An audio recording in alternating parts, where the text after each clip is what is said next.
2 Chronicles 24 to 25. Joash repairs the temple. Joash was 7 years old when he became king, and he reigned in Jerusalem 40 years. His mother's name was Zibiah. She was from Beersheba. Joash did what was right in the eyes of the Lord all the years of Jehoiada the priest. Jehoiada chose 2 wives for him, and he had sons and daughters. Some time later Joash decided to restore the temple of the Lord.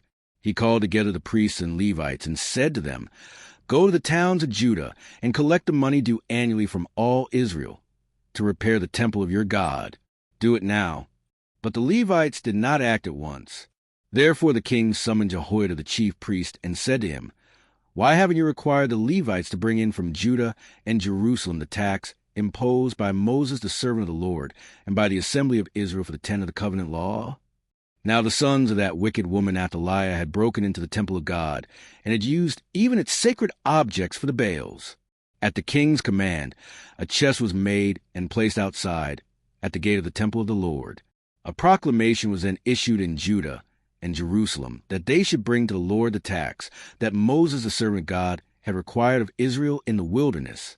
All the officials and all the people brought their contributions gladly, dropping them into the chest until it was full.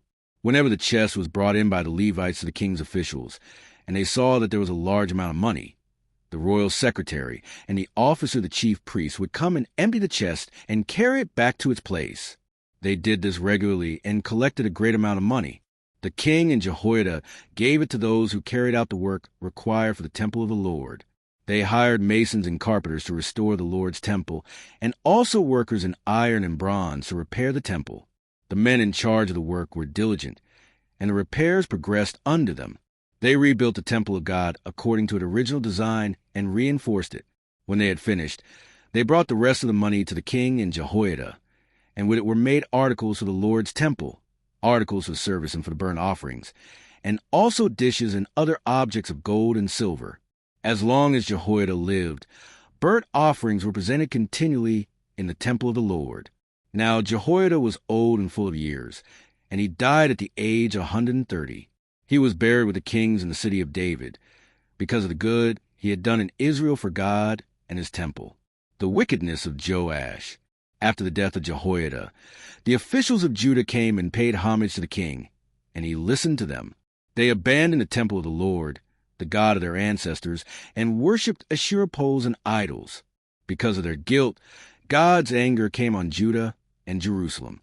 Although the Lord sent prophets to the people to bring them back to him, and though they testified against them, they would not listen. Then the Spirit of God came on Zechariah, son of Jehoiada, the priest.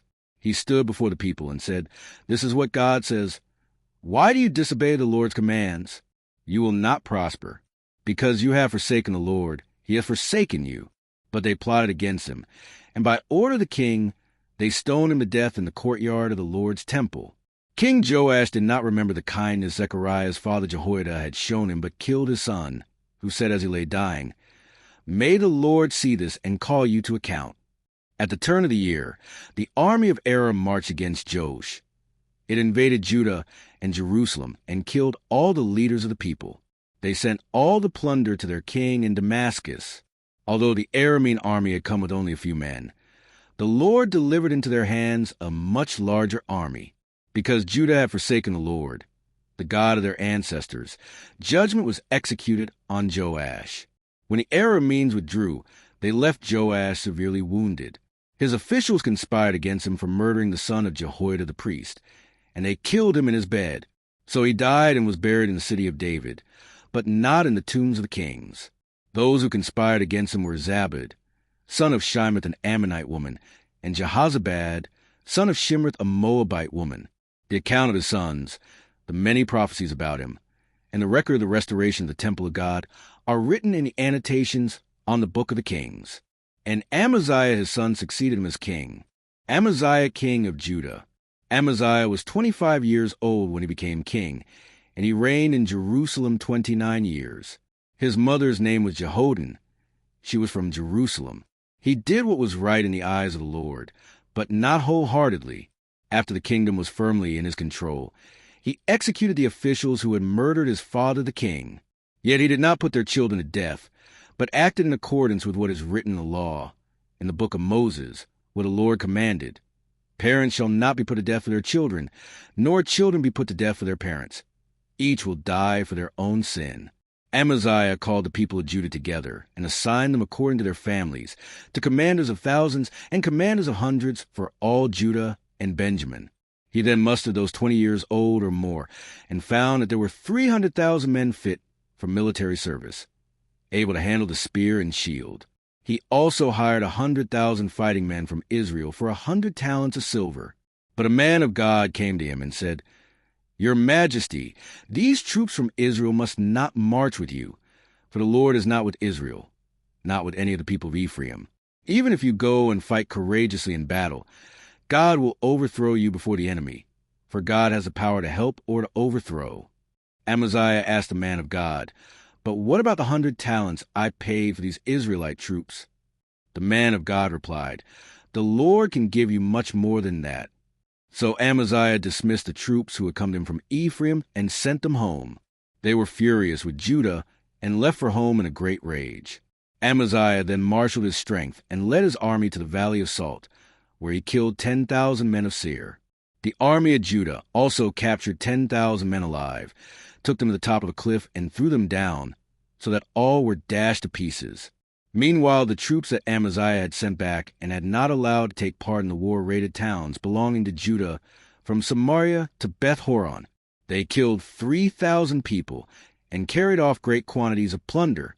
When Amaziah returned from slaughtering the Edomites, he brought back the gods of the people of Seir. He set them up as his own gods, bowed down to them and burned sacrifices to them. The anger of the Lord burned against Amaziah, and he sent a prophet to him, who said, "Why do you consult this people's gods, which could not save their own people from your hand?" While he was still speaking, the king said to him, "Have we appointed you an adviser to the king? Stop. Why be struck down?" So the prophet stopped but said, "I know that God is determined to destroy you, because you have done this and have not listened to my counsel." After Amaziah, king of Judah, consulted his advisers, he sent this challenge to Joash, son of Jehoahaz, the son of Jehu, king of Israel, "Come, let us face each other in battle."